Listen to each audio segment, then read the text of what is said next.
show right here on Stand Up at Stilettos. Welcome back to the fun. I'm Kate Flannery, and yes, this is my real hair color. I like that I match the holiday cups at Starbucks, don't you? Our next comic is the founder of the Denver-based LA comedy show Ladies Laugh-In. Although this Ohio native has appeared on several stages, tonight she's making her stand-up television debut.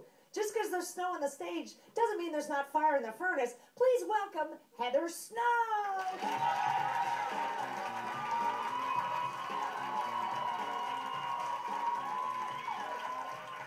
I'm excited to be back in LA. I used to work down at SeaWorld, you know, where people keep swimming around with that killer whale dying. I think if you're swimming around with killer whales and you get killed, that shouldn't be called freak accident. To me, a freak accident is something more like if you're taking a shower and you get hit by a train. My parents were pretty strict growing up. They wouldn't let me watch Pretty Woman, but I was allowed to watch Flashdance.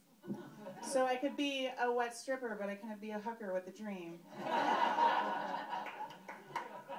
I live in one of those up-and-coming neighborhoods, you know, people starting families and four-star restaurants and meth heads. A lot of meth heads. My neighbor's a meth head, and he's scary. He's 6'7", he's 150 pounds and covered in sores.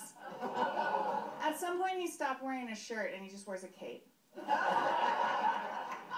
And I wanted to be neighborly because the last person that you want to tick off is the person that can blow you up. So I Googled, what do you do when you encounter a meth head? And Google said, did you mean what did you do when you encounter a bear? Yes.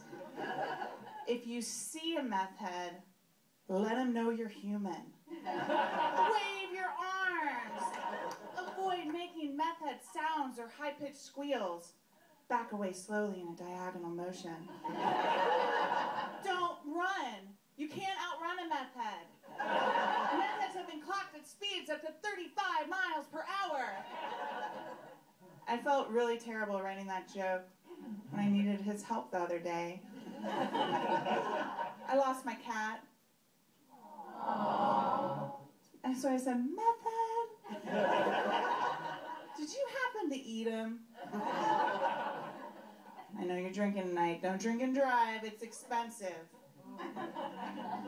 Personally, I think if I'm sharing the roads all day long with minivans, scooters, and bicycles, then we should get the roads from 12:30 a.m. until 2 o'clock a.m. to drive as drunk as we want.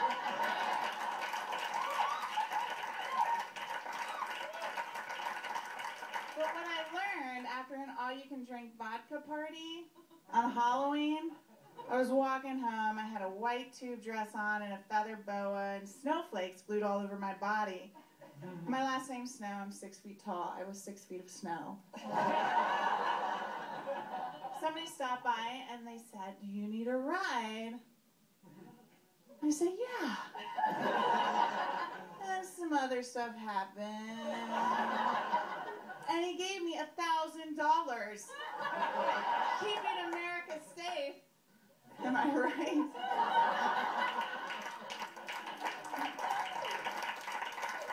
So yeah, I'm a giant person. I've been 6 feet tall since 6th grade. In 6th grade, they called me High Water Heather. It's mean. And then 3/4 length sleeves and capri pants came in, and I was like, who's awesome now, 6th grade? Who's been awesome forever? This girl. It's not that bad being tall. I just can't take baths. I'm either freezing my boobs off or I'm drowning with my legs on the ceiling. I'm single. I don't drink anymore. I had to stop drinking because I couldn't stop crying. I don't know how to get from talking to a guy to naked in the morning without time traveling. I tried eHarmony, but I found myself just using it to save money. And the guy said, well, you know, what do you want to do? I said, can you give me a ride to the airport?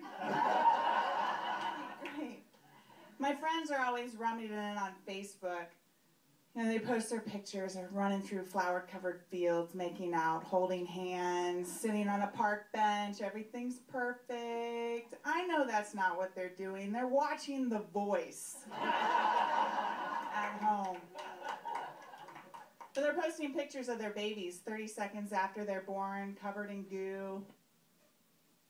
Wash the baby off, then take the picture. That actually doesn't bother me because every time I think about having children, I think about how much more I like $500,000. So I started tagging their ultrasound pictures with their ex-boyfriends' names.